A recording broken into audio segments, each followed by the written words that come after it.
Vamos falar do São Paulo agora? Por que o São Paulo está pensando em não contratar um centroavante reserva para o Caleri, né? Porque o planejamento do São Paulo, desde que o técnico era Dorival, desde a época do Dorival, né? Porque parece que foi tão longe assim, né? Foi anteontem.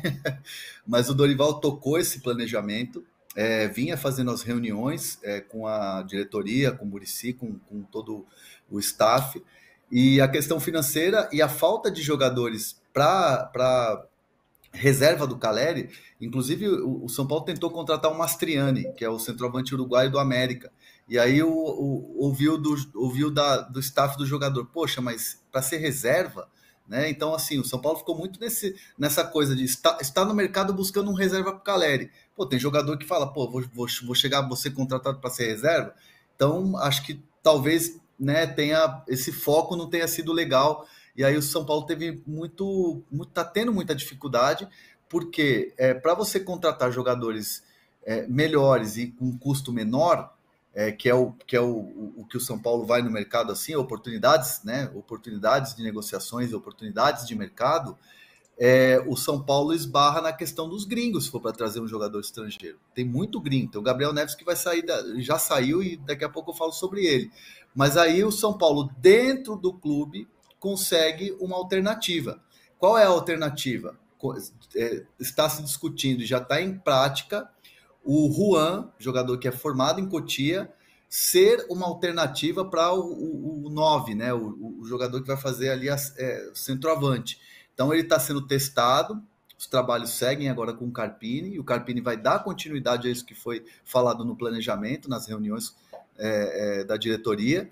E a ideia é usar o Juan. Se o Juan tiver desempenho no Campeonato Paulista, nos jogos e tudo mais, São Paulo não vai ao mercado. Então é uma tentativa caseira e até também da questão de economia, né? Já aproveita e já fala do Gabriel Neves, notícia que você publicou mais cedo no seu blog. Bateu o martelo, o Gabriel Neves vai jogar no Independiente, né, no Rei de Copas, lá da Argentina, que é treinado pelo Carlitos Teves, então ele vai ser treinado pelo Teves.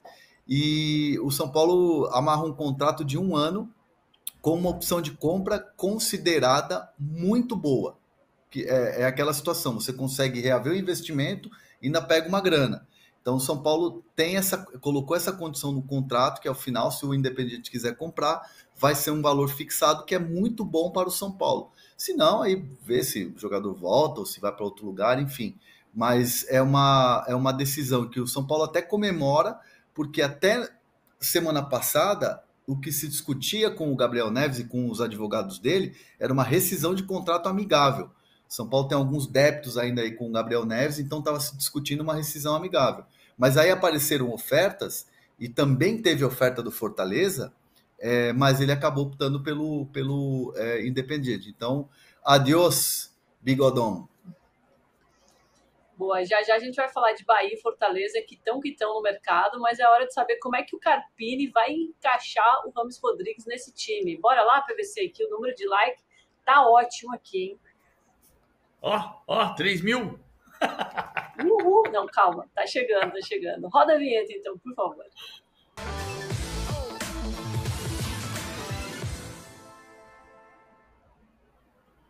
A grande dificuldade, na verdade, a gente vai fazer essa prancheta aqui do Rames Rodrigues por causa de uma matéria do UOL de hoje que fala sobre o Carpini ter conseguido recuperar meias no Juventude, que ele levou ao vice-campeonato da Série B.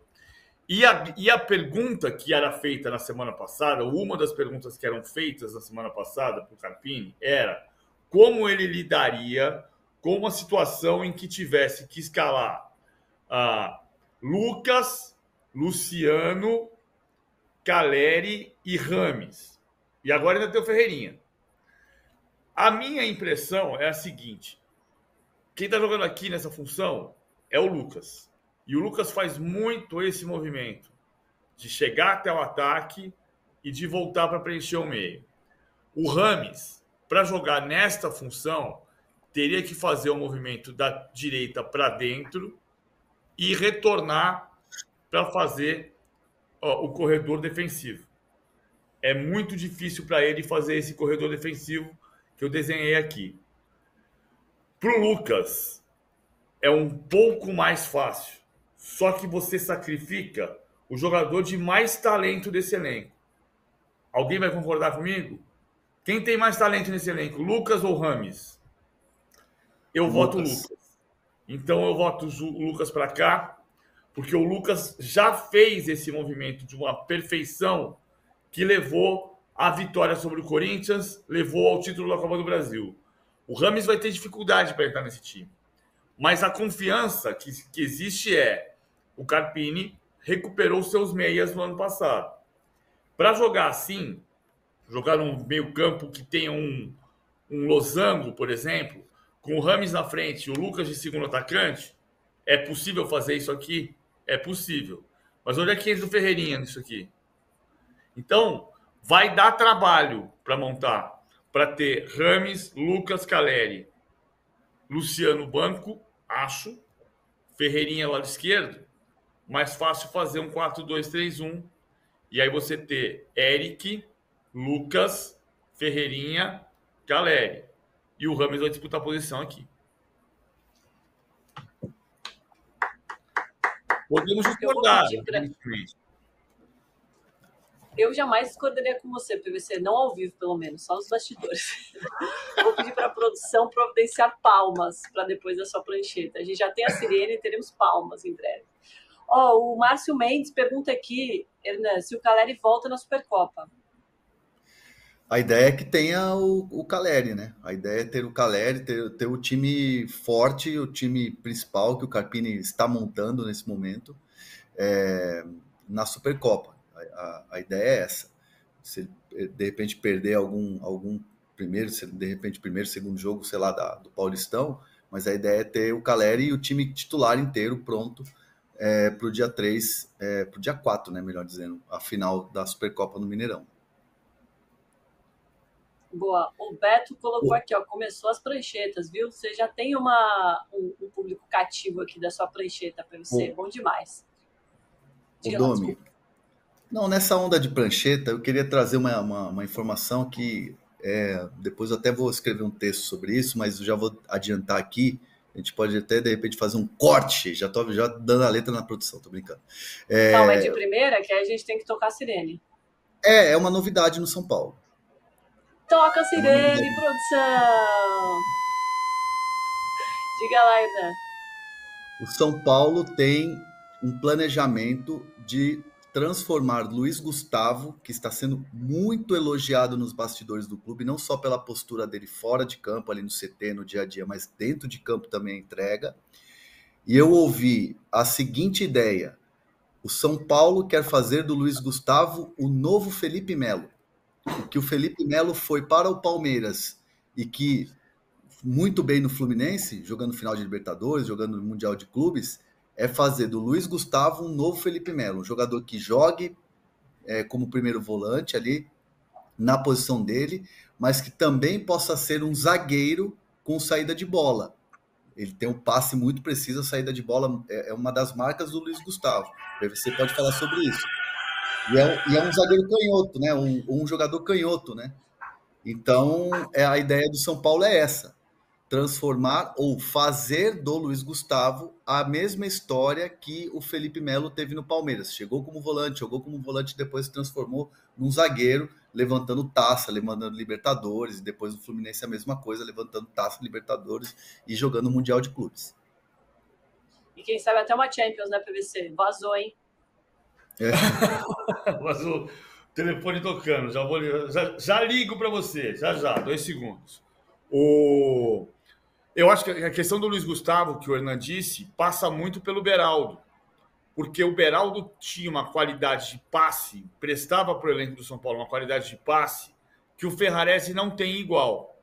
Então, a tendência ainda é jogar o Arboleda e Ferrarese, mais ter o Luiz Gustavo na zaga melhora esse primeiro passe que é fundamental para o sistema do São Paulo. Foi fundamental para o sistema do São Paulo no final do ano passado e na decisão da Copa do Brasil, na reta de chegada da Copa do Brasil.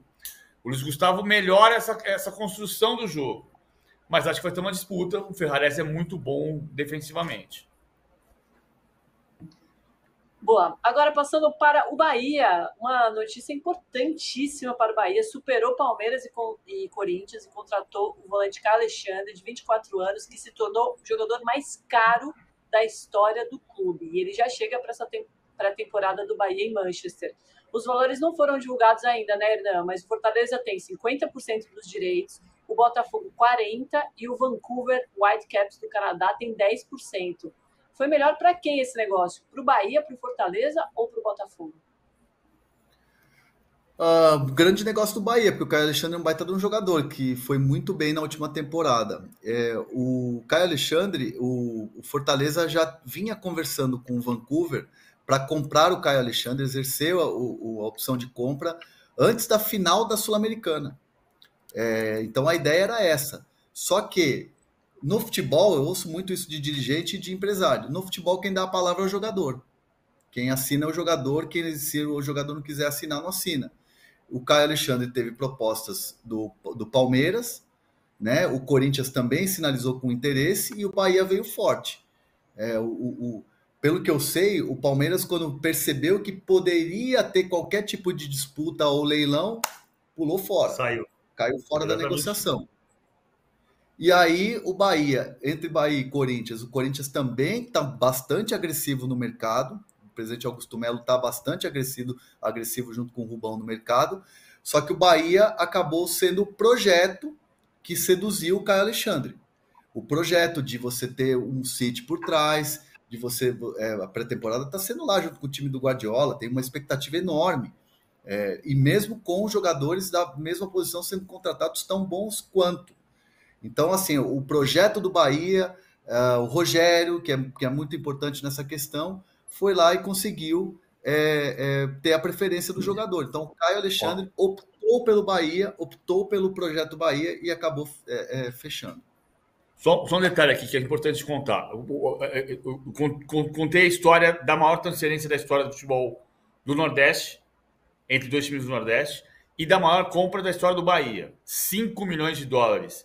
Se na versão original estava 7 no meu texto, mas são 5 milhões de dólares, 24,3 milhões de reais. O que aconteceu? O Bahia, desde o início lá atrás de outubro, já tinha efetivado a primeira parcela da compra em definitivo do Caio Alexandre. Seria feito pelo contrato de empréstimo, seriam 3 parcelas e o Fortaleza pagou a primeira parcela. A partir desse momento, a negociação não era mais com o Vancouver, era com o Fortaleza, porque o Fortaleza tinha efetivado. O Palmeiras demonstrou interesse em outubro pelo Caio Alexandre.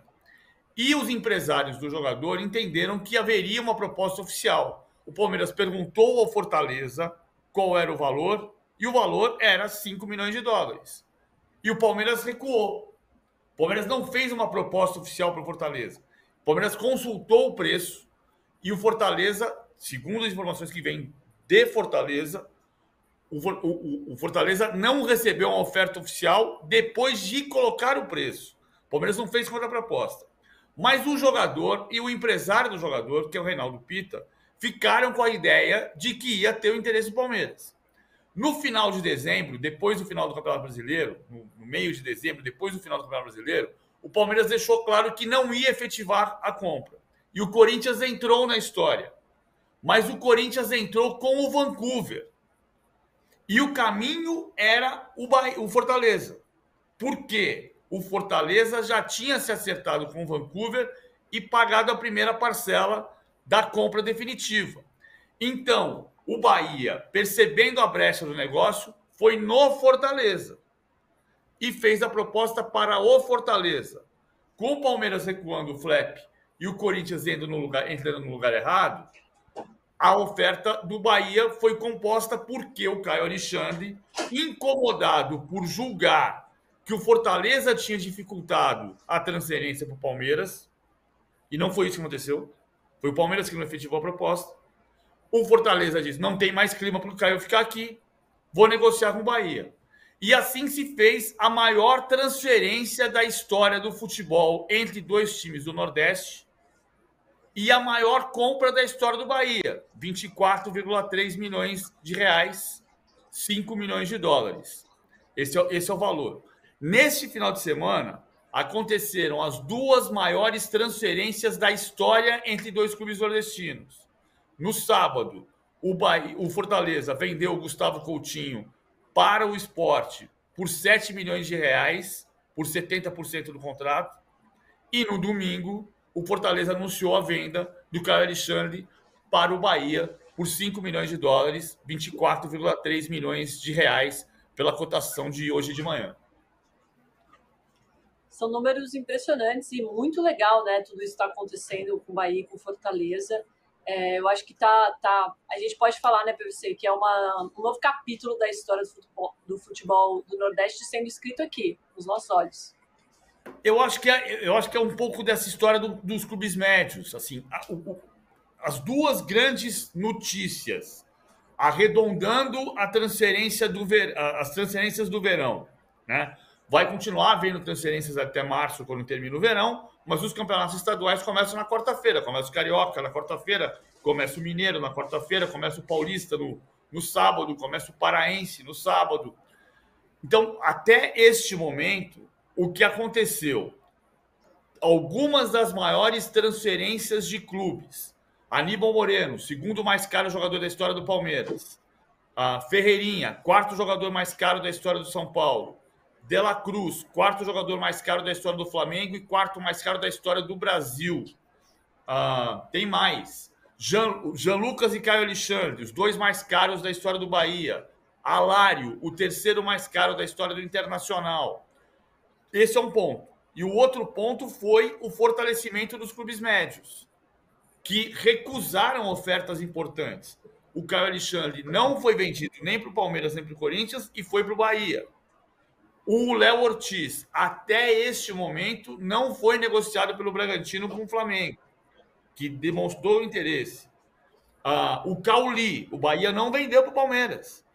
Então, tem a revolta dos médios. Os médios estão dizendo, eu vim aqui para competir com os grandes. Esse é o cenário arredondando, até esse momento, a janela de transferências do verão.